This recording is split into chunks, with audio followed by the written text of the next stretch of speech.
देखो, सोना जो होता है ना, अपनी गुणवत्ता के लिए जाना जाता है। लक्ष्मी जी का प्यारा जो होता है सोना ही होता है। धनतेरस के दिन, अक्षय तृतीया के दिन और कुछ खास ओकेजन पे सोना खरीदना अच्छा माना जाता है, शुभ माना जाता है।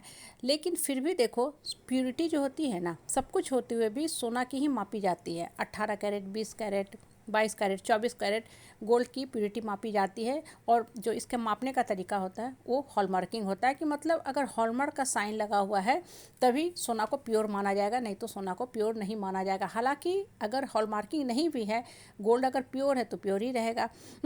और वहीं पे देखो, आयरन होता है, लोहा जिसे बोलते हैं। कभी किसी ने सुना है कि लोहा से कोई मांगता है प्योरिटी, कि लोहा प्योर है कि नहीं? नहीं, कोई नहीं मांगता। लोहा एज इट इज पड़ा रहता है। प्योरिटी किसकी मांगी जाती है? शुद्धता के ऊपर किसका टेस्टिंग किया जाता है? सोना का। सोना जबकि मूल्यवान होता है। अब इस बात को रिलेट करो अपने लाइफ के साथ। जीवन में क्या होता है ना, कि जिस समाज, परिवार, परिवेश में आप रहते हो ना, आप देखोगे जो इंसान शुद्ध होता है ना, शुद्ध मन का होता है, परिवार चलाता है, उसकी आत्मा में प्यूरिटी होती है, अच्छे विचारों से, संस्कारों से घिरा रहता है, हर के साथ कॉम्प्रोमाइज़ करता है, एडजस्ट करके चलता है, परिवार को भी साथ लेके चलाना चाहता है, झुकता भी जाता है, उसी पे सबसे पहले शक किया जाता है, उसी की प्यूरिटी पे सबसे पहले दाग लगाया जाता है कि ये इंसान सही नहीं है, ये इंसान गलत है।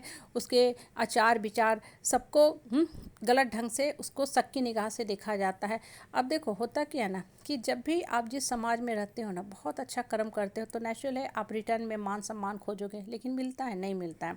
यहाँ के माँ सीता भी बदनाम हो गई। सीता जी के चरित्र का ही शक किया गया, चरित्र पे ही धोबी ने शक किया, गलत बोला, अपशब्द बोला। माँ सीता जो है धोबी के साथ, बाकी परिवार के साथ उलझने, झगड़ा करने, कन्फ्लिक्ट आर्गुमेंट में फंसने नहीं गई। सीता माँ चुपचाप राजमहल छोड़ के वन में चली गई, अपना पूरा जीवन समर्पित कर दिया जगदम्बा दुर्गा माँ को। और अपनी जो प्यूरिटी थी उसका उन्होंने समाज के सामने सही ढंग से, सही समय पे ला करके प्रस्तुति की। लॉ को उसका बहुत अच्छा से उन्होंने परवरिश किया। अब देखो, ये जो बातें होती है ना, थोड़ा सा ध्यान दो, गौर करो, तो आपको सिखाने के लिए होती है। सोना की प्योरिटी मांगी जाती है कि प्योर है कि नहीं। हॉलमार्किंग के टेस्ट से सोना गुजरता है। हालांकि सोना आग में तपता है, तब वो सोना बनता है ना। फिर भी उसको उतना उसके ऊपर शक किया जाता है, उसको उतना कठिन परीक्षा के दौर से गुजरना पड़ता है। आप, हम सब तो फिर भी एक बहुत छोटे नॉर्मल आदमी हैं, बहुत छोटे आदमी हैं, नॉर्मल आदमी हैं।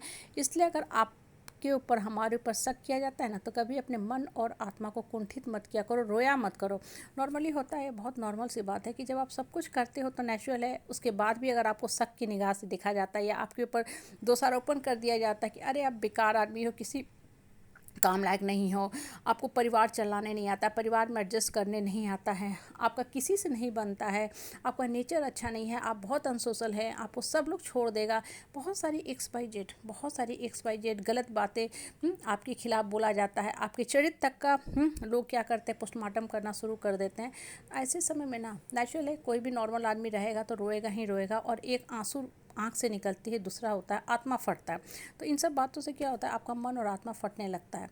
तो पहली बात, लोगों की बातों को साइड कर दो, दरकिनार कर दो। लोग इसी काम के लिए हैं ही, उनके लाइफ का कभी ऊंचा मकसद, मोटो नहीं होता है। उसी कैटेगरी में आते हैं जैसे धोबी था, जिसने सीता माँ के चरित्र का पोस्टमार्टम कर दिया। तो उनको साइड कर दो, ये साइड कर दो। और मन जितना ज़्यादा टूटता है ना, उतना आपके लिए अच्छा है। मन खुलता जाएगा, मन का फाटक जो है ना खुलता जाएगा, मन ऊपर वाला से जुड़ता जाएगा। और जब मन ऊपर वाला से जुड़ता है ना, तब क्या होता है कि आपको जीवन की सही परिभाषा समझ में आती है। नहीं तो होता क्या है, बहुत ज़्यादा लोगों के आगे झुकोगे ना, दबोगे, कॉम्प्रोमाइज़ करोगे, चप्पू करोगे, लोगों के से सर्टिफिकेट मांगोगे, तो लोगों को बहुत मज़ा आता है, आपको और ज़्यादा दबा के रखेंगे। क्योंकि ये ह्यूमन नेचर है कि इंसान दूसरे को अपने कंट्रोल में रख के ही खुश होता है।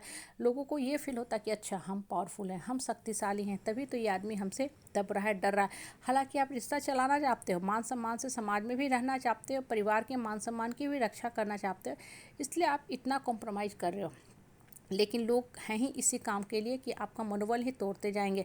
लेकिन आपको अपने जीवन को बर्बाद नहीं करना है। जीवन निकल जाती है जीवन की परिभाषा समझने में, और जब जीवन जीने का समय आता है तब होता क्या है कि आपका मन और आत्मा पूर्ण रूप से फटने लगता है। तो लाइफ में ना, अपने मन को सिर्फ ऊपर वाला से जुड़ो। आपका मन शुद्ध है, आत्मा साफ है, ये ऊपर वाला जानता है। और जो मन और आत्मा ऊपर वाला से जुड़ा रहता है ना, वो लाइफ को खुद मीनिंगफुल बनाना जानता है, खुद हैप्पी डेस्टिनी लिखना जानता है।